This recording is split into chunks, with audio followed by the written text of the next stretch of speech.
Otvaranjem izložbe Vuk i Nemci u Berlinu, nemačka šira javnost upoznata je sa njegovim delom i saradnjom sa najeminentnijim ličnostima toga vremena.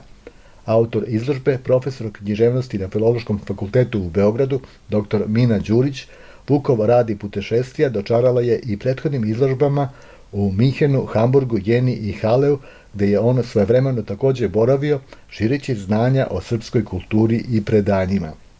Seriju ovih izložbi u Nemačkoj inicirali su njena ekscelencija, ambasador Republike Srbije u Nemačkoj, dr. Snežana Janković, u saradnji sa Vukovom zadužbinom iz Beograda, čiji je predsjednik Skupštine, dr. Boško Suvajđić, takođe prisustvovao svečanom otvaranju.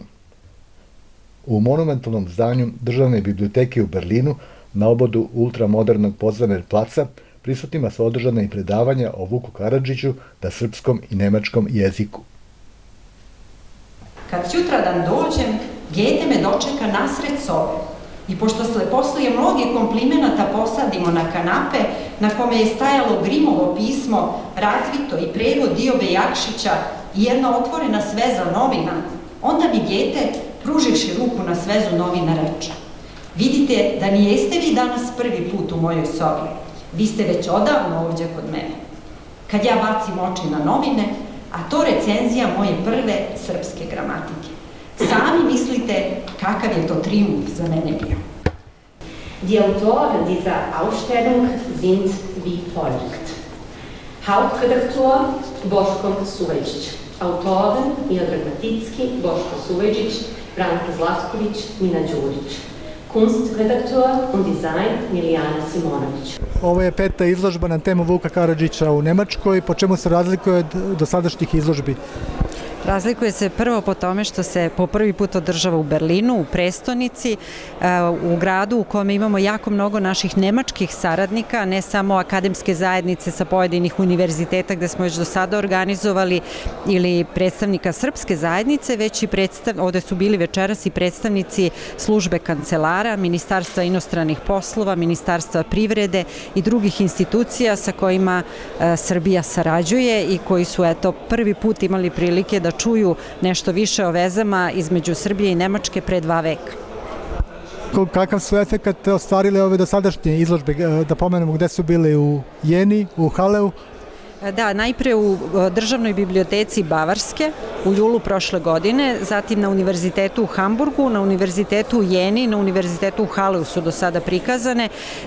Jako je bilo posećeno svaki put svečano otvaranje, a kolege sa tih univerziteta su nam kasnije rekli da je bilo veoma posećena izložba, obično su trajale po 2 meseca na svakom od tih mesta i mogu da kažem da je naša izložba i naša inicijativa da na tim univerzitetima prikažemo izložbe bila uvek dočekana širom otvorenih ruku od slavista, nemačkih slavista koji ovde rade i jedna od najlepših stvari koja je iz ovoga proizašla je da sa nemačkim institucijama, dakle, sve vreme organizujemo ovu izložbu i našu publiku dobrim delom čine Nemci, što nam je i cilj, da oni više saznaju o tome koliko su bogate kulturne veze i prosvetne veze između naše dve zemlje i kakva je podloga za naše današnje bilateralne odnose. I kakav je odjek ovih izložbi danas u Nemačkoj? Kroz ove izložbe smo saznali da Vukovo delo još uvek živi. Evo, videli smo večeras i u biblioteci da se digitalizuju rukopisi koji su dobijeni od Mine Karadžić pre 2 veka. To je veliki projekat koji Državna biblioteka u Berlinu u saradnji sa Narodnom bibliotekom Srbije sprovodi, što znači da Vukovo delo, Vukovi rukopisi, veze koje je on imao sa znamenitim Nemcima i danas inspirišu sve nas da nastavimo da ih proučavamo i da nastavimo njegovim stopama, da gradimo još bolje razumevanje sa Nemačkom i da Nemcima ukazujemo na to kakve smo svojevremeno bogate veze između naših najpoznatijih ličnosti, s jedne strane Vuka, s druge strane Getea, Schillera, braće Grimm, imali većih imena i u srpskoj i u nemačkoj kulturi imali. Hvala na razgovoru. Hvala i vama. Kada se prvi put pojavilo vaše interesovanje za Vuka Karadžića i kada ste došli na ideju da se organizuje jedna ovakva izložba? U pitanju je jedno duže proučavalačko interesovanje koje već kroz nekoliko projekata Vukove zadužbine ne biva zaokruženo kroz više različitih knjiga.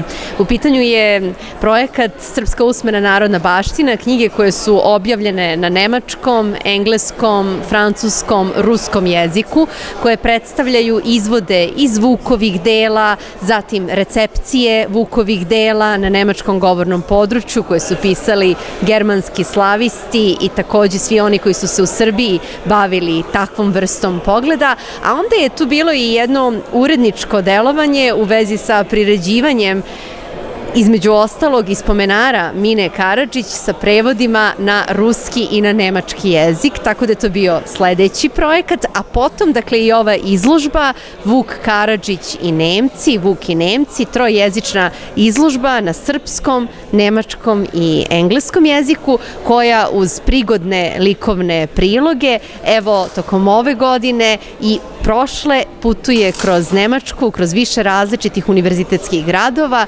centara, na taj način, zahvaljujući ambasadi Republike Srbije u Nemačkoj, ovi događaji postaju u okviru različitih univerzitetskih centara izučavanja vrlo vredno propraćeni, a evo vidimo ovde i u okviru biblioteke u Berlinu, što je zaista izuzetna mogućnost da se kako naučna, tako i šira čitalačka publika upozna sa svim onim što predstavljaju Vukova delovanja, veze sa nemačkim izuzetnim izučavaocima srpskog jezika, književnosti i kulture, način na koji su sarađivali Vuk i Gete, Vuk i Grim, posredstvom između ostalog i Jerneja Kopitara, ili sa druge strane Vuk i Talfijeva u svemu onome što su njeni prevodi bili, srpske usmene poezije, koje su u mnogome bili osnova za neke druge prevode srpske književnosti preko nemačkog ka engleskom govornom području,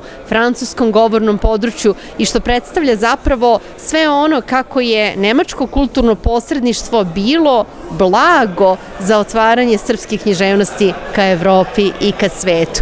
Zato smatramo da i u okviru ovih važnih godišnjica i jubileja od Vukovog bivanja u okviru centara nemačkog govornog područja možemo ponovo da i kroz ovu izložbu Vuk i Nemci, evo sada i u Berlinu, podsjetimo sve one zainteresovane na snagu tih kulturnih veza koje zapravo predstavljaju jednu važnu duhovnu vertikalu trajanja i međusobnih interkulturalnih sagovorništava.